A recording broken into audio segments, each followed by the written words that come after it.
Justice is often slow, painfully slow. In the case of this man, it shows that eventually your past will catch up to you. The horrific actions once committed will not go unpunished. Law enforcement will come calling one day. It is just a matter of time. This story is about John Arthur Getreu, Californian serial killer who evaded arrest for decades, before finally being caught 45 years later. So how was he able to remain so elusive for so long? And how were cold case detectives able to catch him decades later? Our story begins with an elderly man sitting at his Californian home. He hears a knock at the door. It is a woman who is embarrassingly confessing that she has hit his car while turning around in the driveway. Getreu makes his way to the front of the property to look at the damages. He is surprised to find police officers waiting to make an arrest. The woman who had pretended to hit the car was an undercover officer taking part in a sting that would bring an end to the freedom of one of the country's most elusive serial killers. Months earlier, the cold case detectives of Santa Clara County had reopened a murder case that had gone unsolved. John Arthur Getreu, born August 26, 1944, was an American serial killer who was convicted of one murder in 1963 in West Germany and convicted of two more that took place in 1973 and 1974 in the United States. He was born in Newark, Ohio, one of four children born to Army serviceman Charles J. Getreu. Due to his position in the military, the Getreu family frequently traveled between bases, both in the U.S. and abroad, having lived in Japan, Hawaii, and North Carolina. In 1960, Charles was transferred to West Germany for his military service, moving to the town of Bad Kreuznach with his family. John spent his teen years there, attending Bad Kreuznach American High School, where the children of other American servicemen also attended. At the age of only 18, on the evening of June 8, 1963, just before graduating high school, Getreu attended a school disco, where he met 15-year-old Margaret L. Williams, the daughter of an Army chaplain. After the dance ended, Getreu took her to the campus's baseball field, where he assaulted, raped, and beat her. Williams suffered a severe head injury and later died from complications. As the pair had been seen by multiple witnesses, Getreu became the prime suspect and was almost immediately arrested.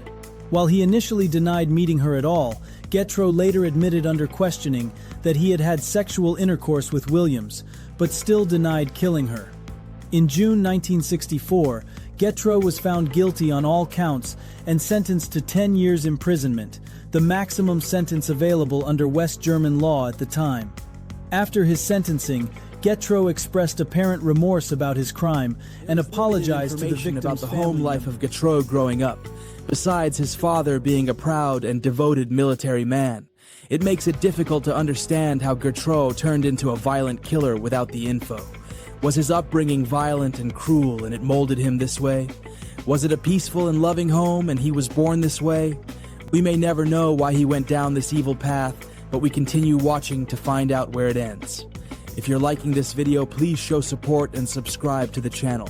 A psychologist's profile based on the known information of Getreu provided these insights. While no official psychological diagnosis has been made public from this time, the following points are worth noting. Seemingly normal teen. Like many other serial offenders, Getreu displayed no obvious signs of being a threat prior to his first known murder. He didn't have a criminal record as a juvenile. Entitlement and narcissism. His later behavior, denying responsibility even after overwhelming evidence, suggests possible narcissistic traits. Possibly manipulative. He initially denied even knowing Margaret Williams in his 1963 interrogation, but changed his story when challenged. After serving more than 6 years in prison of his 10-year sentence, Getreu was paroled and released. He left West Germany and returned to the United States, settling in Reno, Nevada. He married a woman named Susan, and shortly after the wedding, the couple moved to Palo Alto, California, where they lived from 1971 to 1975. During this period, having no education, Getreu was forced to make a living as a low-skilled laborer in jobs varying from a security guard, carpenter, and laboratory technician at Mills Hospital. In the mid-1970s, Getreu joined the Boy Scouts of America and got a job as a counselor, organizing camps and camping trips in his spare time. In 1975, he was charged with sexually abusing a 17-year-old female explorer scout and later convicted. Some charges were dropped after a mutual agreement was reached between Getreu and the victim. As a result, he received a minor prison sentence and an administrative fine. Susan divorced him following his conviction. In 1978, Getreu remarried, this time a woman named Linda. After the second marriage, he returned to Newark, Ohio, had 2 children, and became involved in business activities. Getreu showed no signs of mental illness or suspicious behavior and was generally well regarded by those around him. In the late 1980s, Getreu left Ohio and moved back to California, this time settling in Alameda County. In 2003, his second wife died from cancer. In 2008, he married for a third time. He soon joined the Fremont Elks Lodge, a patriotic fraternal order, where he held the position of exalted ruler. In this position, he was responsible for supervising the case. Began in 2017, when cold case detectives at the Santa Clara County Sheriff's Office made the crucial decision to revisit decades-old unsolved murders using modern DNA technology. The cases of Leslie Perloff and Janet Taylor, both murdered in the 1970s on Stanford University property, had remained cold despite extensive initial investigations. The key to cracking the case lay in evidence that had been carefully preserved for over 40 years. It was evidence from under Perloff's fingernails that initially gave investigators their break in the case. She had fought fiercely against her attacker, and clippings taken from her fingernails and preserved for 45 years were used by investigators to positively identify and arrest Getreu. The Santa Clara County Sheriff's Office partnered with Parabon Nanolabs, a cutting-edge forensic genetics company, to conduct advanced DNA testing on the preserved biological evidence. Using genetic genealogy techniques, investigators were able to develop a comprehensive DNA profile of the unknown killer and cross-reference it with public genealogy databases.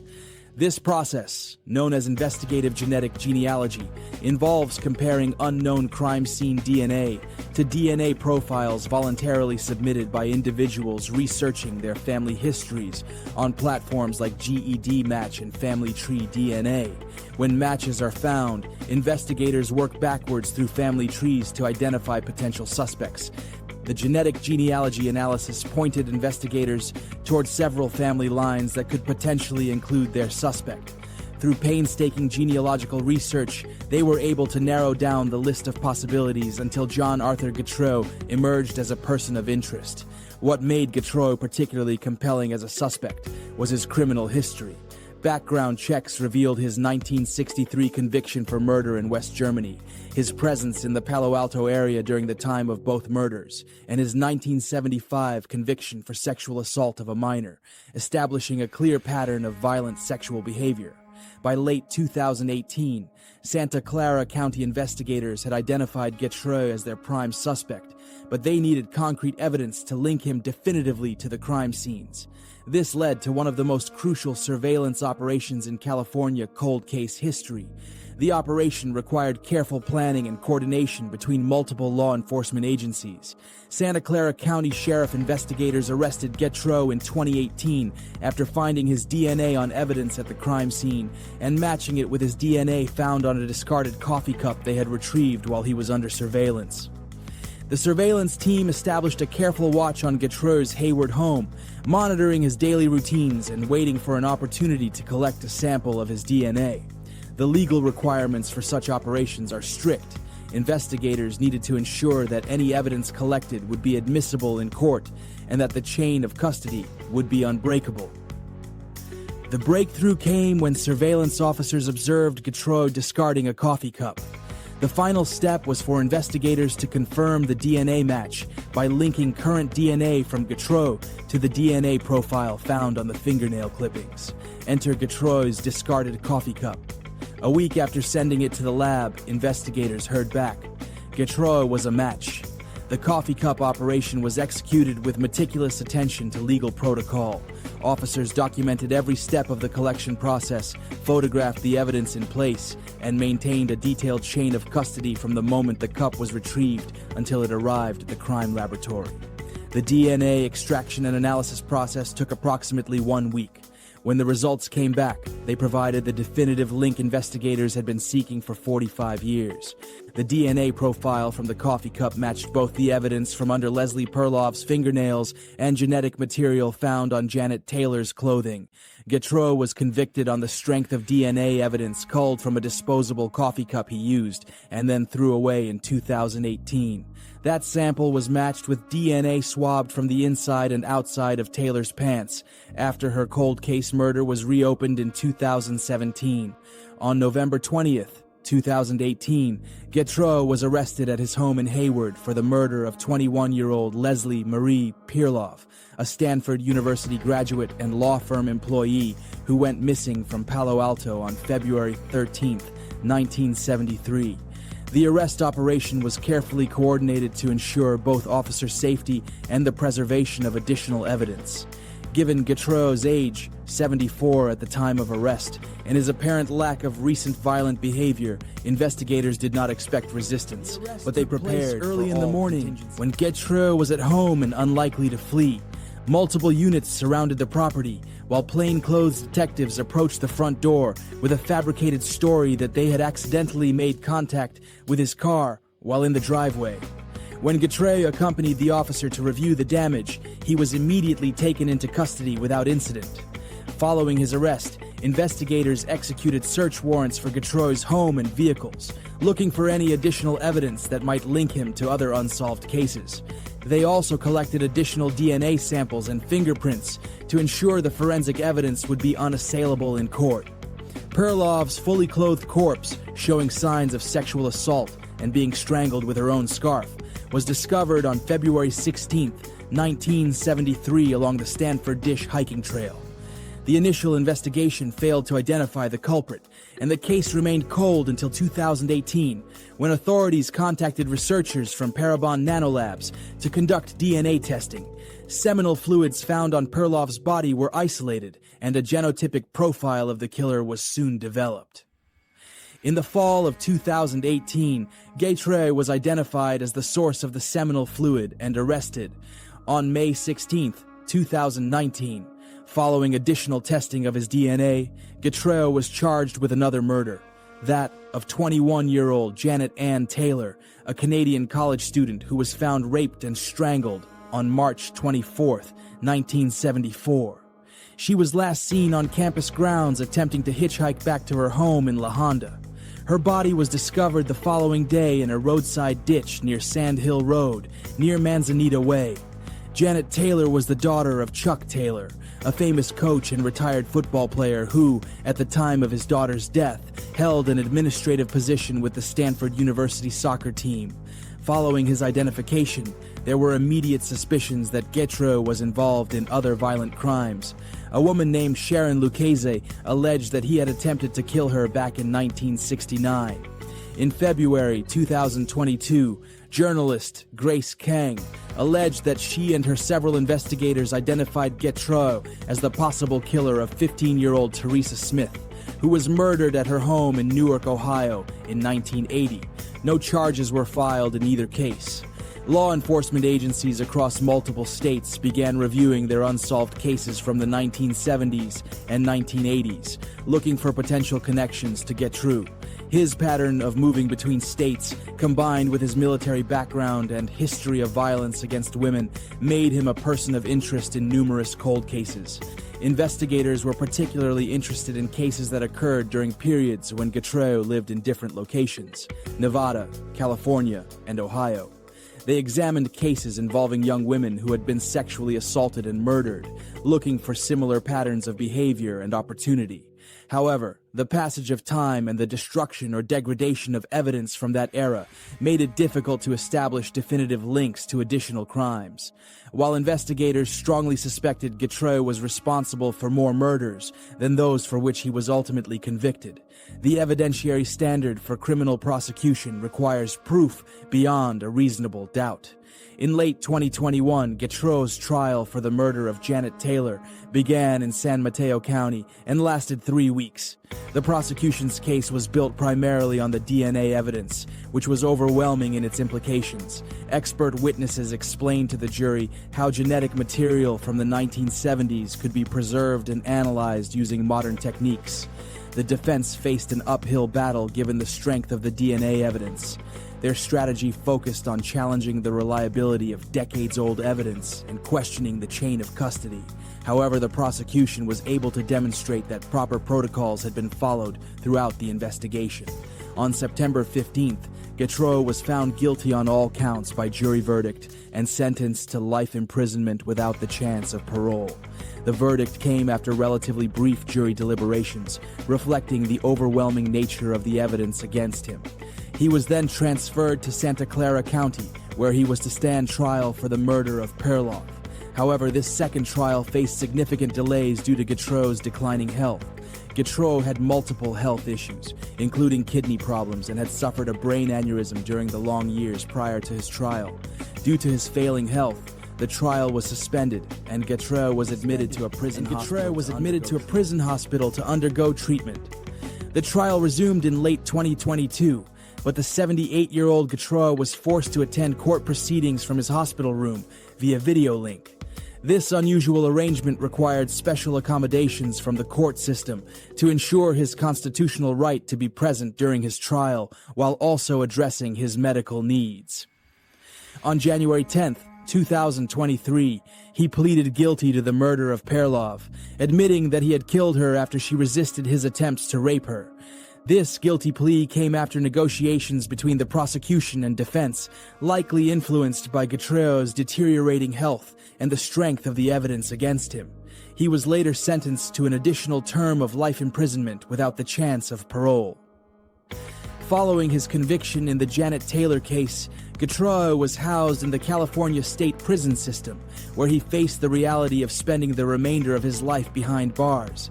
His advanced age and multiple health conditions made his incarceration particularly challenging for prison medical staff. He was convicted in Taylor's murder on September 14, 2021, and was sentenced to life in prison on November 5, 2021. He pleaded guilty on January 10, 2023 to the Perloff murder, receiving a second life sentence without the possibility of parole. The California Department of Corrections and Rehabilitation had to provide specialized medical care for Getreu's numerous health conditions. His kidney problems required regular dialysis treatments, and his brain aneurysm necessitated ongoing neurological monitoring and care. Prison officials also had to consider Getreu's safety within the general prison population. Convicted child killers and sex offenders often face threats from other inmates, requiring protective custody arrangements that further complicated his incarceration. Despite his advanced age and health problems, Getreu showed little remorse for his crimes during his time in prison. According to correctional staff, he rarely discussed his cases and maintained a low profile within the prison community. Getreu, 79, who was convicted of 2 counts of murder, died in state prison just 5 months after his sentence for Perloff's murder. He died on September 22nd of natural causes in the state prison hospital in Stockton. The California Department of Corrections confirmed that Getreu died of natural causes, likely related to his multiple ongoing health conditions. His death came just 5 months after his guilty plea and sentencing in the Leslie Perloff case, bringing to a close one of California's longest-running cold case investigations. For the families of his victims, his death represented both closure and a form of justice, even though they would have preferred to see him serve more time for his crimes. San Mateo County District Attorney Steve Wagstaff, who had prosecuted the Taylor case, confirmed Getreu's death and reflected on the significance of the case for cold case investigations statewide. This case demonstrates the power of persistence and advancing technology in seeking justice for victims and their families, Wagstaff stated. The Getreu case has become a model for cold case investigations across the United States, demonstrating how preserved evidence combined with modern DNA technology and genetic genealogy can solve even the oldest crimes. Law enforcement agencies nationwide have studied the techniques used in this investigation and applied them to their own unsolved cases. The case highlighted the critical importance of evidence preservation protocols. The fact that biological evidence from the 1970s remained viable for DNA analysis 45 years later was due to proper storage techniques employed by the original investigators, even though they had no idea such technology would eventually become available. The successful use of genetic genealogy in the Getreu case has led to increased funding and training for cold case units across California and beyond. Many agencies have established partnerships with genetic genealogy companies and have dedicated resources specifically to reviewing old cases with this new technology. The case also demonstrated the value of interagency cooperation, as investigators from Santa Clara County, San Mateo County, and federal agencies all contributed to the successful resolution of these decades-old crimes. John Arthur Getreu's story serves as both a cautionary tale about the persistence of evil and an inspiring example of how justice can ultimately prevail, even decades after crimes are committed. His death in prison on September 22, 2023, marked the end of a criminal career that spanned 6 decades. Stands as a testament to the fact that in the modern era of forensic science, even the coldest cases can be solved, and that justice, while sometimes delayed, is never truly denied. It serves as a warning to those who believe they have escaped accountability for their crimes. In an age of advancing technology and determined investigators, the past has a way of catching up with even the most elusive criminals.